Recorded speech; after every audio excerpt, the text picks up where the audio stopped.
Hoje vai ser um assunto bem rápido, pouco extenso, é só sobre a Câmara dos Deputados, o Senado e suas respectivas atribuições, suas competências. Cabe destacar que a Câmara dos Deputados ela é formada por deputados federais que têm mandatos de 4 anos e que representam a população do estado junto ao qual foi eleito. Certo? Podemos perceber então que essa competência da Câmara dos Deputados ela é dividida em 5 pontos, 5 incisos. O primeiro inciso é muito importante porque diz que a Câmara dos Deputados está autorizada a abrir um processo mediante 2/3 de seus membros contra o vice-presidente, o presidente da República e os ministros de Estado. Então é muito interessante observar que, por exemplo, o processo de impeachment vem daí. Certo? A segunda fala sobre o procedimento, a tomada de contas do presidente da República, quando o mesmo não apresenta ao Congresso Nacional em até 60 dias após a iniciação da sessão legislativa. Ou seja, a ação legislativa sempre começa em 2 de fevereiro de todo ano, né? 2 de fevereiro começou, ele tem que apresentar em até 60 dias essa prestação de contas e, se não apresentar, a própria Câmara dos Deputados vai tomar essa prestação de contas. O terceiro ponto fala sobre a edição de um regimento interno. Então não é muito importante essa parte, porque isso aí é óbvio.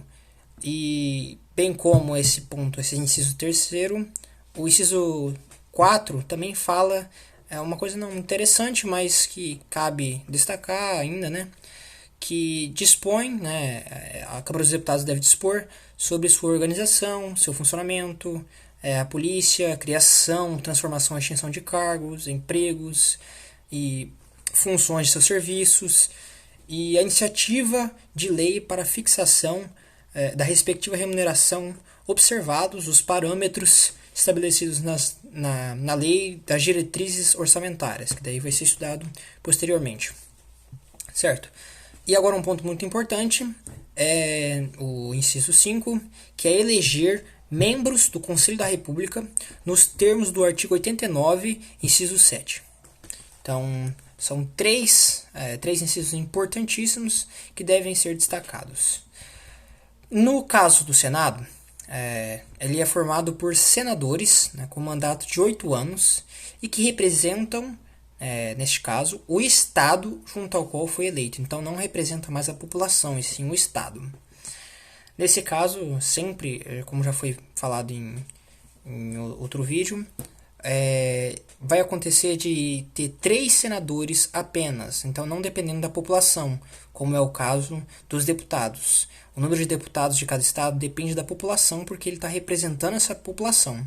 Então, quanto mais população, quanto mais pessoas desse estado, mais deputados, até o número de 77. Só que, no caso dos estados, só pode 3. E ele tem incisos interessantes também, muito importantes. O primeiro é processar e julgar o presidente da República e o vice-presidente nos crimes de responsabilidade, bem como os ministros de Estado e os comandantes da Marinha, do Exército, da Aeronáutica, nos crimes da mesma natureza, conexos com aqueles. Certo?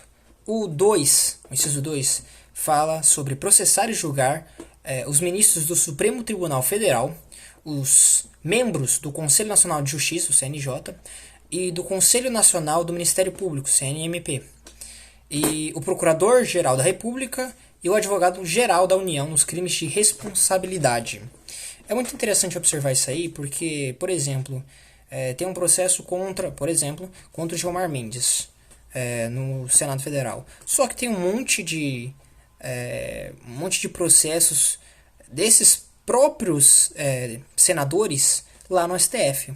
Então fica uma briga muito interessante entre quem vai abrir processos contra quem. Se alguém abrir, se ele abrir de lá, eu abro daqui. Entendeu? Então é uma coisa muito interessante observar esse ponto. Isso aí é puramente político. Certo. E inciso 3, aprovar previamente, por voto secreto, após arguição pública, a escolha de. Aí ele vai escolher algumas pessoas. A linha A, magistrados, nos casos estabelecidos pela Constituição. A linha B, ministros do Tribunal de Contas da União, TCU, indicados pelo Presidente da República.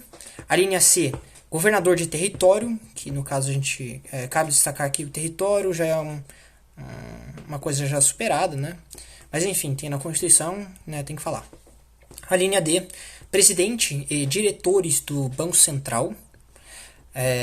A linha E, procurador-geral da República. A linha F, titulares de outros cargos que a lei determinar. E o inciso 4 fala sobre aprovar previamente, por voto secreto mais uma vez, após arguição em sessão secreta, a escolha dos chefes de missão diplomática de caráter permanente. Então, por exemplo, estava tendo esse tempo agora a ideia do filho do Bolsonaro ser colocado como diplomata lá nos Estados Unidos, né? Ter missão de diplomata lá nos Estados Unidos. Só que ele teria, não seria só uma escolha, uma mera escolha do presidente. Ele teria que fazer essa escolha e teria que jogar essa votação para o Senado. Então o Senado que ia aprovar previamente, né, por voto secreto, e fazer uma arguição também em sessão secreta. Então é muito interessante observar isso aí, não basta só o presidente querer. Certo? E daí tem as linhas menos importantes, mas que eu vou falar também, que é a linha 5, que é autorizar operações externas de natureza financeira, de interesse da União, dos Estados, do Distrito Federal, dos territórios e dos municípios. A linha 6, desculpa, a linha não, inciso 6, fixar por proposta do Presidente da República limites globais para o montante da dívida consolidada da União, dos Estados, do Distrito Federal e dos municípios. Esse inciso é interessante observar, mas para a parte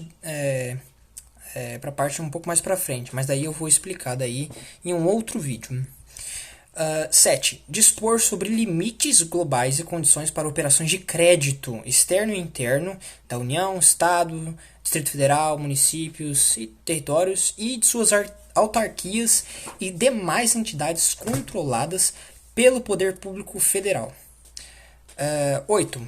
Dispor sobre os limites e condições para concessão de garantia da União em operações de crédito externo e interno. 9. Estabelecer limites globais e condições para o montante da dívida mobiliária dos Estados, Distrito Federal e municípios. 10. E aqui entra uma coisa super importante. Suspender a execução no todo ou em parte de lei declarada inconstitucional por decisão definitiva do STF. Então, toda vez que sai uma ADIM, uma ação direta de inconstitucionalidade, que fala que tal lei é considerada inconstitucional, coisa do tipo, cabe ao Senado suspender a execução dessa lei. 11. Aprovar por maioria absoluta e voto secreto a exoneração de ofício do Procurador-Geral da República antes do término de seu mandato. Então, às vezes, o Procurador-Geral da República fez alguma coisa, né? Algum crime, alguma coisa do tipo, e cabe ao Senado aprovar que esse mandato se encerre antes mesmo do que deveria. 12, que daí já começa a parte menos importante, elaborar regimento interno. 13, dispor sobre sua organização, funcionamento, polícia, criação, transformação, extinção de cargos, fixação da respectiva remuneração, observados os parâmetros da lei orçamentária, das diretrizes orçamentárias. 14. Eleger membros do Conselho da República, nos termos do artigo 89, inciso 7. Então, mesma coisa da Câmara dos Deputados. E 15 também, que é interessante também o comecinho, avaliar periodicamente o sistema tributário nacional. Então, por exemplo, estamos prestes a ter uma grande virada, né, no sistema nacional tributário, porque vai ter essa reforma tributária, né, e não vai ter como. Isso cabe também ao Senado ficar avaliando a funcionalidade desse sistema. Em sua estrutura e seus componentes e o desempenho das administrações tributárias da União, do Estado, do Distrito Federal e dos municípios. Então isso cabe ao Senado.